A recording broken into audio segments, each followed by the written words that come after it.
Salud amigos, buenas tardes, buenas noches, allí donde se encuentren en la bella hispanidad. Es un placer saludarlos para hablar de geopolítica, una vez más.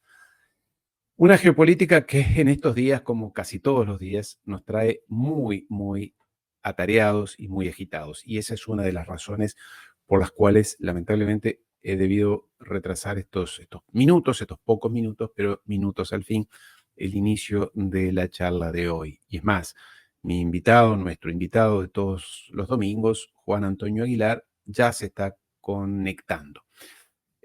Han pasado muchas cosas estos días, de los cuales ha sido muy difícil para nosotros, digamos que, seleccionar lo que es importante o determinante para comentar con ustedes en este breve directo, que hoy, bueno, no tan breve, siempre es más de una hora y algo. Vamos a comentar en directo entonces con nuestro amigo Juan Antonio Aguilar. Y acá los amigos de Perú, viva Perú, carajo, saludarnos por nuestro día. Ah, claro, hoy es el Día Patrio del Perú, así que les enviamos a nuestros queridos amigos un saludo por el Día de la Patria, entiendo yo, de Perú. Así que un abrazo muy grande a los hermanos peruanos, que se saquen de encima lo antes posible a la usurpadora Dina Boluarte, a esa mujer que le dio el golpe de Estado con la oligarquía criolla peruana, al maestro Pedro Castillo.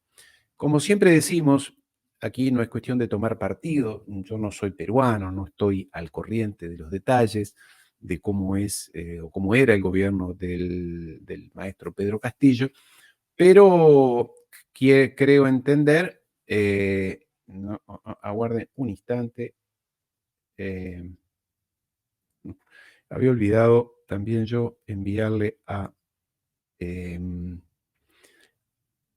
hermano, querido amigo Juan Antonio Aguilar, el enlace para que se conectara. Yo, como soy el administrador de la plataforma, a veces hay una persona que me ayuda, hoy no está, había olvidado enviarle el enlace y allí está Juan Antonio Aguilar pidiéndome que le envíe ese enlace o el link para poder conectarse. Bueno,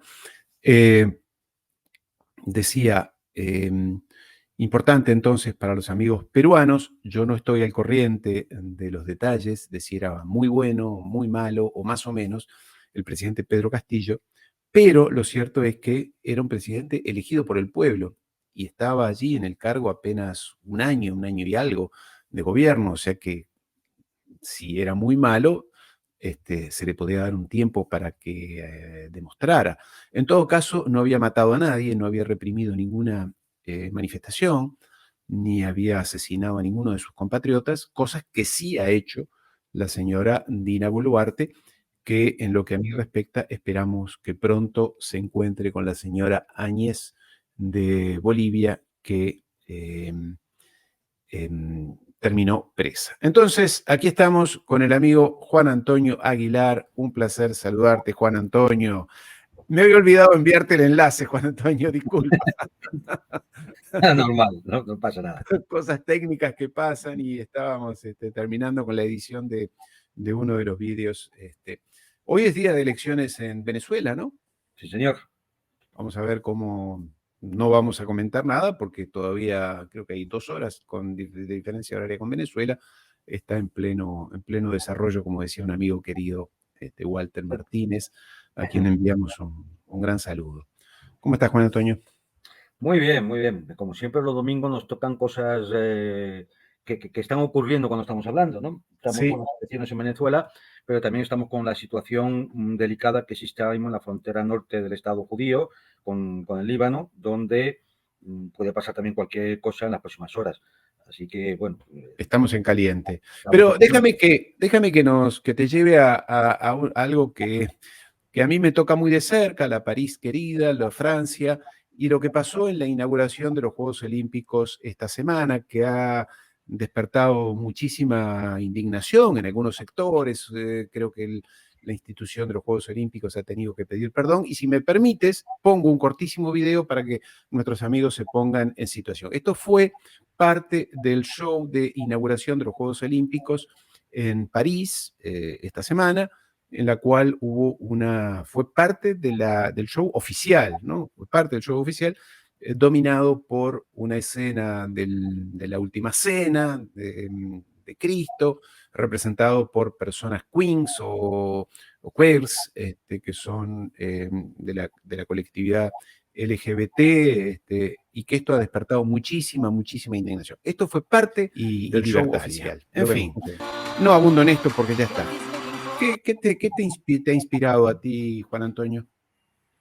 Hombre, lo primero, y así lo hemos titulado en algún sitio, ha sido un espectáculo grotesco, infame, cutre, desde el punto de vista moral miserable, estéticamente un esperpento.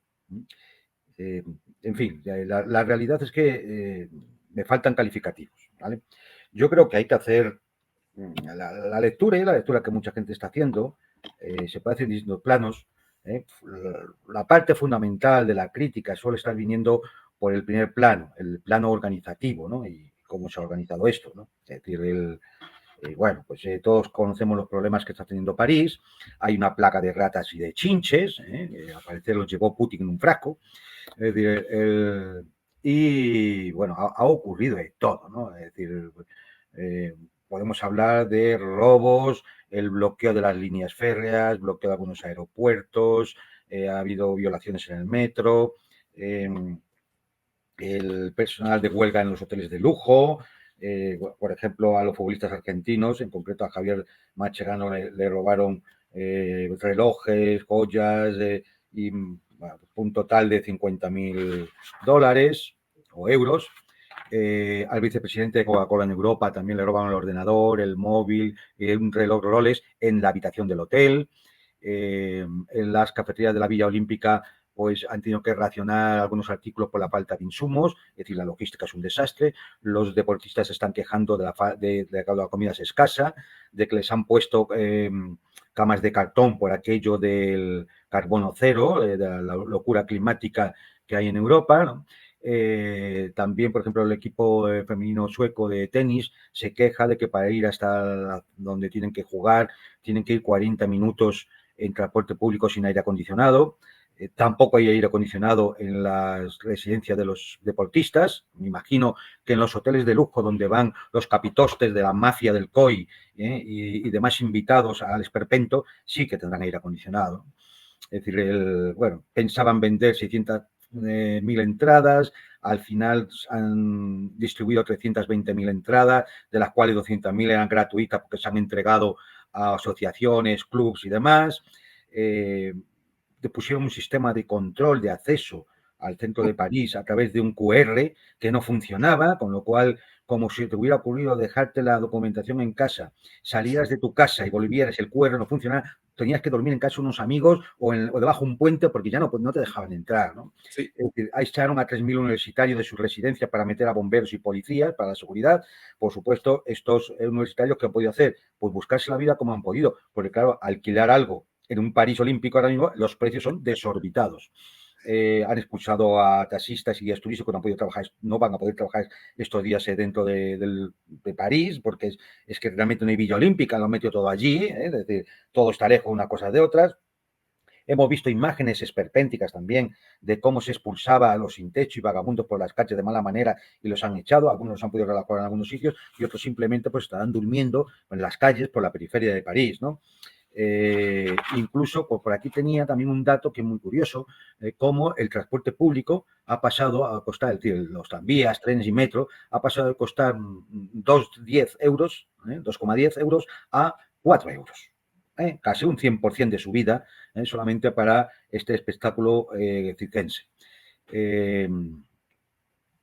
Luego, bueno, ahora hablaremos de otras cosas, pero también había un tema, había acusaciones y se inició una comisión de investigación por corrupción, exactamente conflicto de intereses, malversación de fondos públicos y favoritismo, que como no había acabado sus trabajos antes de que comenzaran las Olimpiadas, pues en vez de parar las Olimpiadas, lo que se ha parado es la comisión.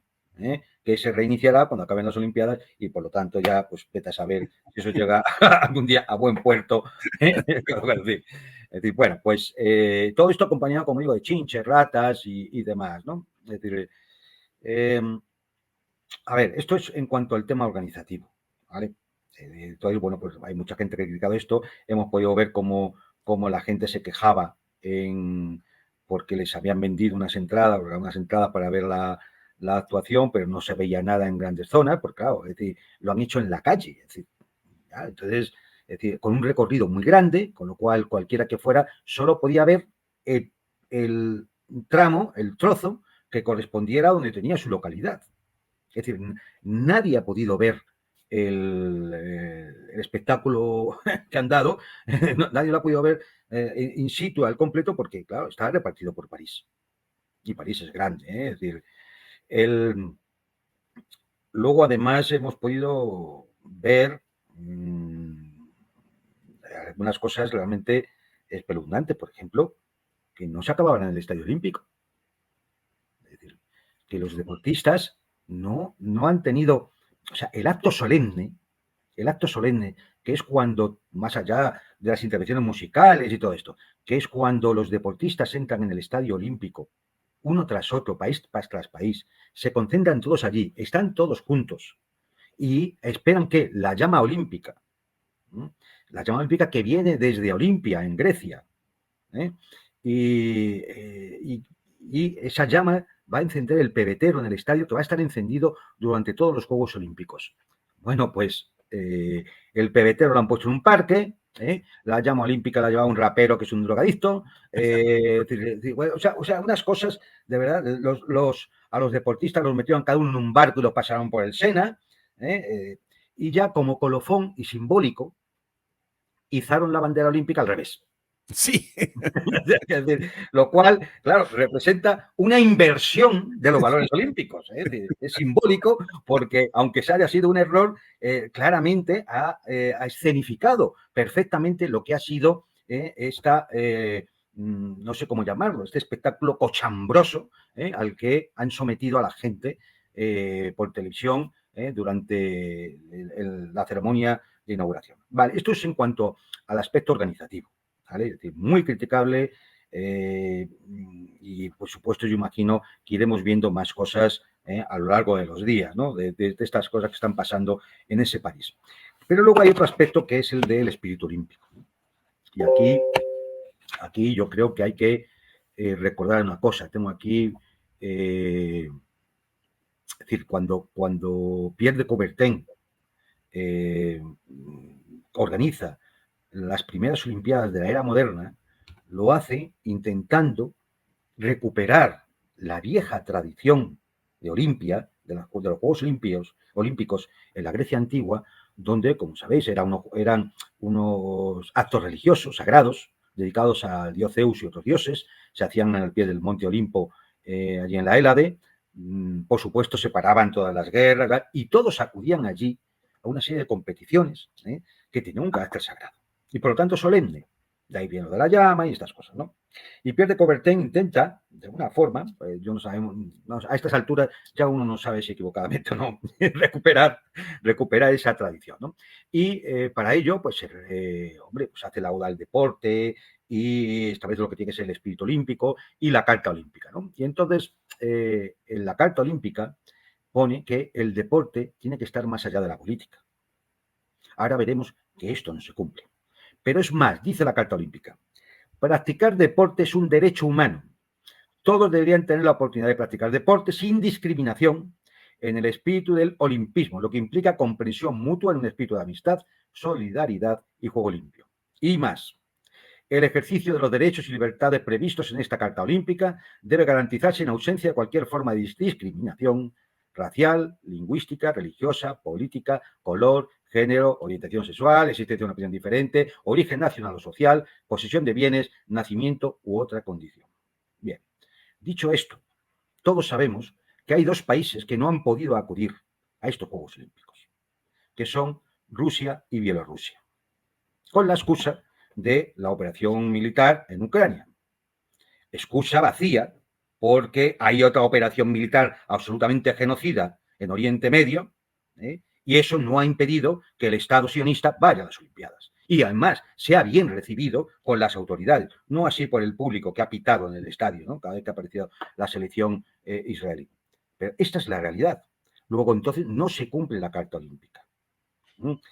Y el no cumplirse la Carta Olímpica y tener en cuenta que esto está unido a la Carta de Derechos Humanos de Naciones Unidas, y lo dice además la Carta Olímpica, que es un derecho humano, y teniendo en cuenta que ha habido una clara discriminación por razones nacionales, por razones políticas, y que contradice también aquello de que la política no tiene que entrar en el deporte, podemos afirmar, sin lugar a dudas, que el Comité Olímpico Internacional es una organización contraria a los derechos humanos y que tenía que estar ahora mismo con una instrucción abierta en la Corte Internacional de Justicia. Esto sería lo justo, porque incumple, por supuesto, la Declaración de Derechos Humanos e incumple la propia Carta Olímpica, la que da naturaleza a estos Juegos Olímpicos. Es más, bochornosamente hemos tenido que ver cómo se aceptaba a un deportista sueco acusado de violación de una niña de 12 años, por la cual solo ha cumplido 1 año de cárcel. Por decir un ejemplo. O como la bandera del Estado sionista la llevaba un deportista que se ha dedicado, entre otras cosas, a dibujar en los proyectiles que bombardeaban Gaza sus frasecitas. Porque era militar. Bien. Esto es decir, la burla al espíritu olímpico que se ha hecho en estas Olimpiadas. Y esto sí ya es más grave que el término de organización. Fijaros que el Comité Olímpico Internacional, dirigido por un personaje siniestro, un tal Thomas Bach, propuso el veto total a las elecciones de Rusia y Bielorrusia en equipos. Pero tuvo la deferencia de si individualmente, en algún deporte individual, alguno quería ir, podía ir. Pero claro, tenía que cumplir unos llamados criterios de elegibilidad. ¿Cuáles son esos criterios? Bueno, uno es que efectivamente pases los controles de antidopaje, lo cual es muy normal. Otro es que tengas los baremos exigidos para llegar a las Olimpiadas, lo cual parece normal. Y el tercero es que pases el control que el Comité Olímpico Internacional va a hacer de tus declaraciones públicas, de tu privacidad, en busca de mensajes, gestos de adhesión a Rusia, hacia sus países, o a Bielorrusia, hacia sus propios países. No debían de pertenecer a clubes deportivos que tuvieran relación con las Fuerzas Armadas, no como el caso del israelí, a las Fuerzas Armadas o la Fuerza de Seguridad del Estado. E incluso este personaje, que tenía que ser encausado, este personaje confesó que estaban vigilando a esos deportistas rusos y bielorrusos, que por supuesto, si ganaran alguna medalla, ni iba a figurar en el medallero y además no iba a haber ni himno ni nada por el estilo, ni podían sacar la bandera de su país. Bueno, pues que además iban a contar con la ayuda de terceros para el control de esos deportistas. ¿Y cuál es esa ayuda de terceros? Pues hombre, pues nada más y nada menos que el servicio de seguridad ucraniano, el servicio de inteligencia ucraniano. O sea, piense cada cual, en su caso mismo, qué va a decir el servicio de inteligencia ucraniano de cualquier deportista ruso o bielorruso. Va a decir, no, claro, es un hombre de Putin, es decir, sacarán miles cosas y se las fabricarán. Bien, esto ha hecho el Comité Olímpico Internacional. ¿Qué más ha hecho el Comité Olímpico Internacional contra el espíritu olímpico? Pues algo muy importante. Le ha quitado toda solemnidad. Le ha quitado toda solemnidad. Ha echado al pueblo, lo ha echado de los Juegos Olímpicos. Porque no es que la gente estuviera en el estadio viendo toda la ceremonia y demás, no. Es que estas ceremonias siempre, y yo aconsejo, si alguien quiere, ahí está YouTube, puede ir a los Juegos Olímpicos de Moscú en 1980 o de Barcelona en 1992. Verá un montón de deportistas que van con sus trajes tradicionales nacionales. Verá las banderas de todos los países, verá cómo se juntan todos, verá un montón de actuaciones folclóricas, culturales y demás. ¿Por qué? Porque Eso es el olimpismo. Cada uno va representando en aquella antigua Hélade a su estado, a su polis, es decir, ahora a su país. Bueno, pues esto el Comité Olímpico Internacional ha permitido eliminarlo. Es decir, ya no hay el sentido comunitario, es decir, del país, la nación, la cultura, la religión. Ya has citado tú el temita de la burla y befa sobre el asunto de la última cena de Cristo. Es decir, ya no hay nada de eso, solo hay individuos que participan en un espectáculo financiado por las grandes corporaciones, por las televisiones que tienen que pagar derechos, por estados, en este caso el Estado francés, en última instancia financiado por todos nosotros, Claro. en el cual ya no hay nada de ese espíritu olímpico y comunitario. Es decir, esto, lo que hemos visto, podía perfectamente haber sido pues el desfile del orgullo gay, el carnaval,